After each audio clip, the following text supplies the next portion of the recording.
ইউরোপের প্রাণকেন্দ্রে অবস্থিত প্রযুক্তির আধুনিক এক বিস্ময় জার্মানি, যে দেশকে বলা হয় বিশ্বমানের ইঞ্জিনিয়ারিং, উন্নত জীবনমান আর প্রাকৃতিক সৌন্দর্যের এক স্বর্গরাজ্য।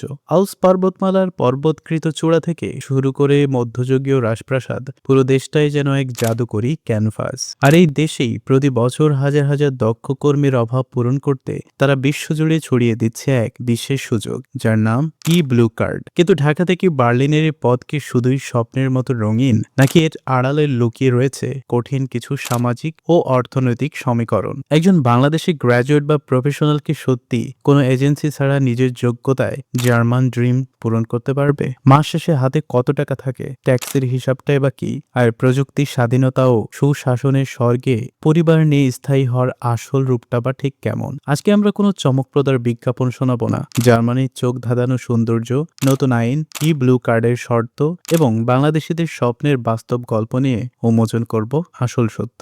স্বাগত জানাচ্ছি ডকুমেন্টারি বর্ডারের আজকের এই বিশেষ অনুসন্ধানে। জার্মানিকে কেন পুরো বিশ্বজুড়ে মানুষ এক স্বপ্নের দেশ বলে মনে করে? স্রেফ শক্তিশালী অর্থনীতি নয়, এই ভূখণ্ডের প্রকৃতি ও আধুনিক জীবনযাপন যে কোনো মানুষকে মুগ্ধ করতে বাধ্য। জিডনিল্যান্ডের লোগোতে যে বিখ্যাত রাজপ্রাসাদটি দেখা যায়, সেটি জার্মানির বাভারিয়া অবস্থিত নয়শন স্টাইল ক্যাসেল। দেশে এমন শত শত প্রাচীর দুর্গ ছড়িয়ে রয়েছে যা আপনাকে মধ্যযুগের রূপকথায় নিয়ে যাবে। বিশ্বজুড়ে ড্রাইভিং লাভারদের কাছে জার্মানির অটোবান হলো এক পরম তীর্থস্থান। জার্মানির অনেক মহাসড়কে কোনো নির্দিষ্ট স্পিড লিমিট নেই, যেখানে চালকেরা তাদের মার্সিডিজ, বিএমডাব্লিউ এবং অডি নিয়ে 200 থেকে 200-250 কিলোমিটার গতিতে অনায়াসে গাড়ি চালাতে পারেন। রাজধানী বার্লিনের বুকে দাঁড়িয়ে থাকা এক ব্র্যান্ডেনবার্গ গেট এবং ঐতিহাসিক বার্লিন ওয়াল, যা দ্বিতীয় বিশ্বযুদ্ধ এবং স্নায়ুযুদ্ধের রক্তক্ষয়ী ইতিহাস স্মরণ করিয়ে দেয়। অন্যদিকে মিউনিক শহরে বিখ্যাত তার ঐতিহ্যবাহী অক্টোবর ফেস্ট ও ফুটবল জায়ান্ট বায়ার্ন মিউনিখের জন্য।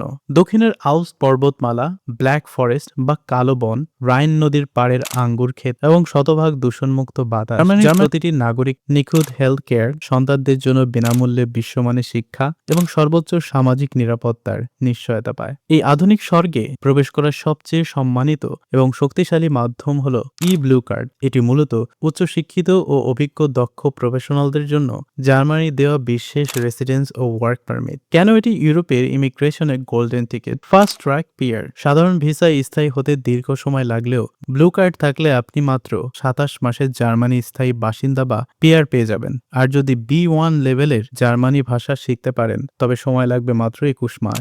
স্পাউস ও ফ্যামিলি সুবিধা। আপনার জীবনসঙ্গী কোনো প্রকার ভাষা পরীক্ষার জার্মান ল্যাঙ্গুয়েজ এক্সাম ঝামেলা ছাড়াই আপনার সাথে যেতে পারবেন এবং সেখানে গিয়ে যে কোনো ফুল টাইম চাকরি বা ব্যবসা করার শতভাগ আইনি অধিকার পাবেন। বিনামূল্যে সন্তানদের শিক্ষা ও চিকিৎসা। আপনার সন্তানরা জার্মানির বিশ্বখ্যাত পাবলিক স্কুল ও বিশ্ববিদ্যালয়গুলোতে সম্পূর্ণ বিনামূল্যে পড়ার সুযোগ পাবেন।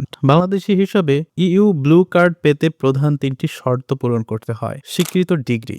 আপনার বিশ্ববিদ্যালয় এবং ব্যাচেলর মাস্টার্স ডিগ্রিকে জার্মানির আনাবিন ডেটাবেস অনুযায়ী H+ বা সমমানের স্বীকৃতি থাকতে হবে। বাংলাদেশে প্রায় সব প্রধান পাবলিক ও নামী প্রাইভেট বিশ্ববিদ্যালয় এতে তালিকাভুক্ত। Confirm job offer. বাংলাদেশ থেকে বসেই আপনাকে কোনো জার্মান কোম্পানির কাছ থেকে চাকরির চুক্তিপত্র বা অফার লেটার জোগাড় করতে হবে। বেতনের সর্বনিম্ন সীমা। সাধারণ প্রফেশন বছরের ন্যূনতম 50,700 ইউরো, যা বাংলাদেশি টাকায় প্রায় 70 লক্ষ টাকা। শর্টেজ বা প্রযুক্তিগত profession, IT, CS, engineering, health care. যেহেতু জার্মানির আইটি ও ইঞ্জিনিয়ারিং খাতে মারাত্মক কর্মী সংকট চলছে, তাই বেতনের সীমা নামিয়ে আনা হয়েছে বছরে 45,934 ইউরো, মাসে প্রায় 5 লাখ টাকা। অভিজ্ঞতার জোর। এমনকি আপনার ডিগ্রি না থাকলেও আইটি খাতে 3 বছরের অভিজ্ঞতা থাকলেও আপনি এখন এই ভিসার সুযোগ নিতে পারেন। অফার লেটার বছরে 50,000 ইউরো বেতন দেখেই ভেবে বসবেন না যে পুরো টাকাটাই আপনার পকেটে ঢুকবে। জার্মানির বেতনের একটি বড় অংশ সরকারের ট্যাক্স ও সামাজিক নিরাপত্তা ফান্ডে জমা হয়। ট্যাক্সের হিসাব।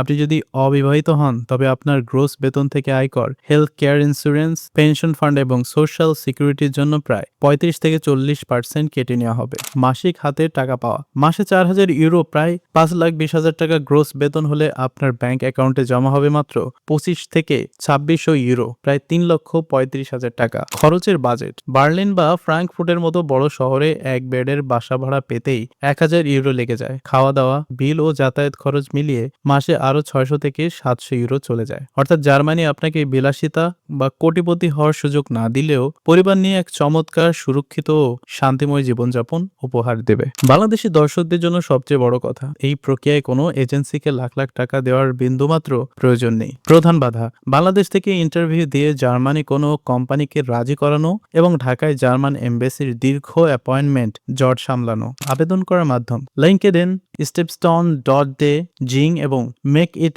জার্মানি পোর্টালে সম্পূর্ণ ইউরোপীয় ফরম্যাটে ইউরোপিস সিবি বানিয়ে সরাসরি আবেদন করুন। ভাষা শিক্ষা, কাজের জায়গায় ইংরেজি চললেও জার্মান সমাজে মিশতে ও দৈনন্দিন কেনাকাটায় স্থানীয় জার্মান ভাষা অ্যাটলিস্ট A1 A2 লেভেল শিখে নেওয়া অত্যন্ত জরুরি। তাহলে রাজকীয় সৌন্দর্য, নিখুঁত জীবনমান আর ব্লু কার্ডের সুযোগের ভিড়ে জার্মান ড্রিম আপনার কাছে কেমন মনে হলো? জার্মানি কোনো শর্টকাটে ধনী হওয়ার জায়গা নয়, এটি একটি দক্ষ ভিত্তিক ও শৃঙ্খলার দেশ। আপনার যদি সঠিক কাজের যোগ্যতা, ইংরেজি দক্ষতা এবং ধৈর্য থাকে, তবে দালালদের পেছনে লাখ লাখ টাকা নষ্ট না করে আপনি নিজেই গড়ে তুলতে পারেন ইউরোপের বুকে আপনার স্বপ্নের ভবিষ্যৎ। বাংলাদেশি হিসেবে জার্মানির রূপকথা বা ব্লু কার্ড নিয়ে আপনার মতামত কি? আপনি কি জার্মানিতে নিজের ক্যারিয়ার দেখতে চান? কমেন্ট বক্সে আপনাদের মতামত জানান। ভিডিওটি ভালো লাগলে একটি লাইক দিন, বন্ধুদের সাথে শেয়ার করুন এবং বিশ্বের অজানা সত্য ও গভীর প্রামাণ্যচিত্র দেখতে আপনার প্রিয় ডকুমেন্টারি চ্যানেলটি এখনই সাবস্ক্রাইব করে রাখুন। দেখা হবে আগামী পর্বে। ধন্যবাদ।